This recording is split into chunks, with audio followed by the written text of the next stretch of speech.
Hi, this is Mr. T. We're going to go over some more sheet metal hand tools. Today what we're going to go over is hacksaws, files, seam setters, chisels, and center punches. Common hand tools used in the trade. Hacksaws and files, even though they're completely different, do have some common things in common, I should say. Both of them cut only going in the forward direction. So when we cut with file or hacksaw, we push forward and we relieve pressure going back. So again, all the cutting action is done in the forward stroke. Hacksaws have removable blades. This one has a tension wheel on the top. You would loosen that and take the blade off. The blade, you always want the teeth to be facing forward. When we're cutting with a hacksaw, we also want to cut with as much of the blade as possible. We don't want to try to cut just in the middle.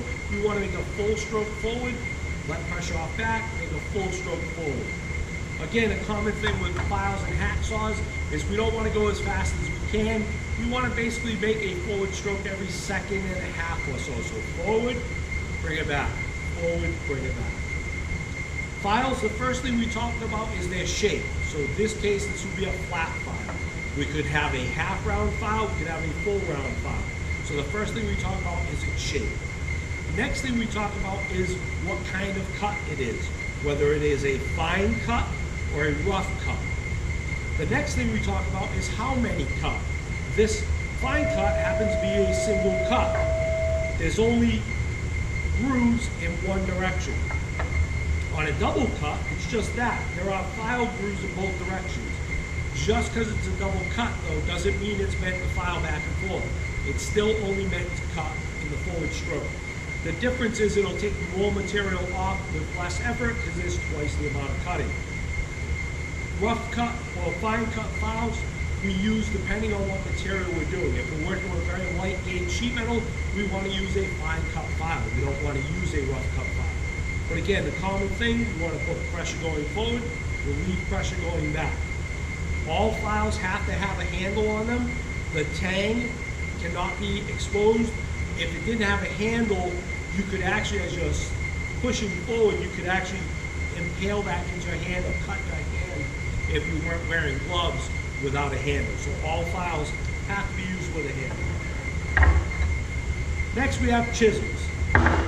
Chisels in our trade are called cold chisels. We work with the material cold. Again, chisels are sized by their physical size and length. That's their capacity. So if I was doing something ½ inch, I'd use a ½ inch. If I was doing something 1 inch, I'd use a 1 inch chisel. Next we have center punches. Center punches would be used on materials 16 gauge and up. So again, different sizes. If I was doing something 16 gauge, I would use a smaller center punch. If I was doing something 1/8 inch or 1/4 inch material, I would use a larger center punch. Chisels and center punches, I would use a ball peen hammer to strike while I'm working with. Then we have seam setters. We have a flat seam setter. This would be used to put our Pittsburgh blocks together. Then we have a groove seam setter. A groove seam is for pipe blocks. There's a physical raised edge on a pipe block and the groove fits that. So again, you have to size the groove to whatever size pipe block you're using. Again, we would use a ball peen hammer to strike these. Now, to show you something else for hammers, for chisels and things like that you strike with hammers, you notice that this head, where we strike, doesn't have anything sticking past. This one does. It's called mushrooming the head. What happens is from striking it so much, it actually flattens the material down. Once they get to look like this has to be repaired. I keep it like this for demonstration purposes. If it were like this, we'd have to take it over to a bench grinder and grind off all that is sticking past the shaft of the tool. That goes for any chisel, any center punch, any seam setter. So again, that mushroom head would have to be repaired before you use it.